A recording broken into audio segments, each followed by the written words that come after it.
Welcome back to another MOTOBOB video. Now this week Husqvarna announced a new, more distance-focused version of their awesome middleweight adventurer, the Norden 901, and I absolutely loved this bike when we reviewed it last year, so hopefully this version will be even better. So here are the 9 key upgrades on this new Expedition version, and at the end I'll tell you whether I think it's worth it. So first up, we've got the suspension with the WP Explore 48mm upside down front fork, and then an Explore shock at the rear as well. So the standard bike gets WP Apex suspension. WP is their in-house brand. Apex is the sort of more budget-friendly range, whereas Explore is proper serious stuff, and also that's quite an increase in girth on the fork. So 43mm on the standard bike up to 48mm. I think the key change here though is the travel. So 240mm front and rear on the new Expedition version versus 220mm and 215 at the rear on the standard Norden 901. As such, that lifts the ground clearance as well. So 270mm versus 252 on the standard bike, and I assume it also has some effect on the seat height, although weirdly I couldn't find the seat height at all on the press release for the new Expedition version, but the standard bike is adjustable between 854 and 874 mil, so I'd expect this new version to be perhaps 874 to 894 or something up above that. Pretty tall for some riders, so I guess that's the trade-off. You've got more off-road ability to take bigger hits with more suspension, you've got better ability to clear obstacles with the extra ground clearance, but the trade-off is a taller bike. The other thing is you got more adjustability, specifically on the shocks. I think the forks on both bikes are compression and rebound adjustable, but the shock is fully adjustable on this Expedition version, whereas it's just rebound and preload on the standard bike. So that's going to allow you a little bit more customization in terms of dialing in the way it behaves and getting the exact ride that you so wish for. I'd also expect Explore to be, a cut above just in terms of the ride quality. Next up, we've got heated seat and grips. Now for cold mornings or long trips in cold weather, then this is going to be a massive advantage. All of it controlled through the switchgear and dash, of course. And yeah, maybe a heated seat doesn't sound like a massive deal, especially if you've got heated clothing and stuff like that, but I've got a heated seat front and rear on my Tiger 800, and I've got to say, for those short stints where you don't want to get fully geared up, it is quite nice to be able to switch it on, even if it does only warm one specific area of the body. Definitely see the advantage of these two if you're going to be riding it year round. Now next up, we've got the bigger touring windscreen, which of course is going to give you more wind protection. The standard bike gets one that's fairly short and narrow, and I've got to say it does look pretty nice. It's a little bit more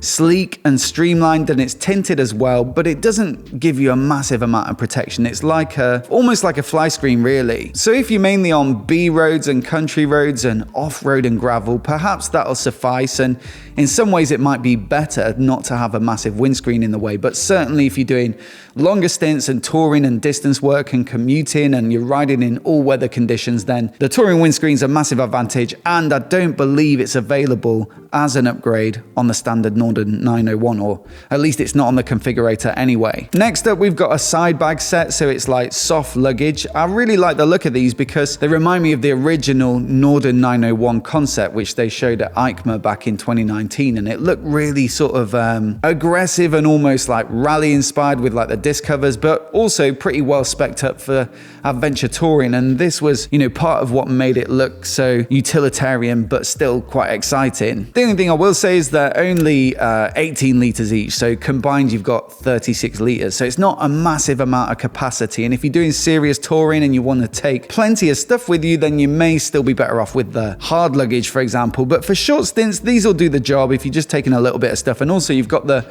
rear rack as standard, so you could add like a roll bag or something like that. Now you also get a center stand as standard, so if you're out touring and you want to do some maintenance, it's going to make life a lot easier. Generally, I wouldn't say personally I use center stands a great deal, but then again, we've got press bikes coming through the office every couple of weeks, so there isn't a great deal of need to do a lot of maintenance. But yeah, if you're genuinely out doing big miles, or to be fair, just doing quick maintenance back at home in the garage, then this is definitely nice to have. Also, as standard, you've got the heavy duty skid plate, so that's going to give you a bit more protection from rock strikes underneath the bike there. And I will say, as you'd imagine, with all this extra stuff, it does add a little little bit of weight, so it's about 10 kilograms. The standard bike is 204 kilograms wet, but without fuel. This bike is 214.5, so it's to be expected with all these extra accessories, but still worth noting. But yeah, with this extra protection underneath and the fact that it's taller in the suspension, so you've got more ground clearance, I assume this one will have a little bit more off-road ability. Now, number 7 here is that you also get their connectivity module as standard, so that's going to open up the turn-by-turn plus navigation system, which is like KTM's most recent and most capable integrated navigation. So you get stuff like offline operation if you are going to remote places, but also you can do stuff like handling phone calls through the switchgear to your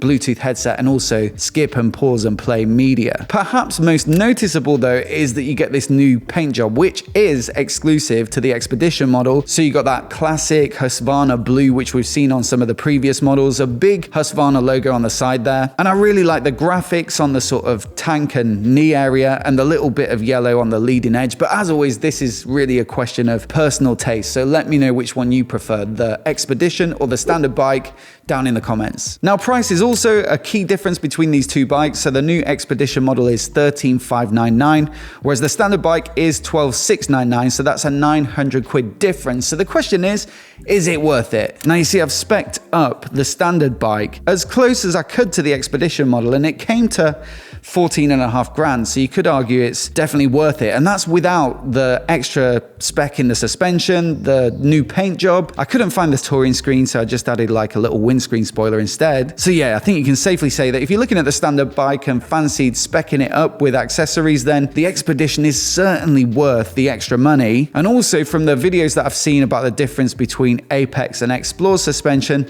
that's another big reason to seriously consider the Expedition. As always though, I'd love to know what you think of it down in the comments below, so do let me know. Hopefully we can get hold of one this year for a bit of a review. And if you've not seen it already, I'll link to our review of the standard bike here. Give it a click, give it a watch, let us know what you think. A massive thanks for watching, and we'll see you in the next one.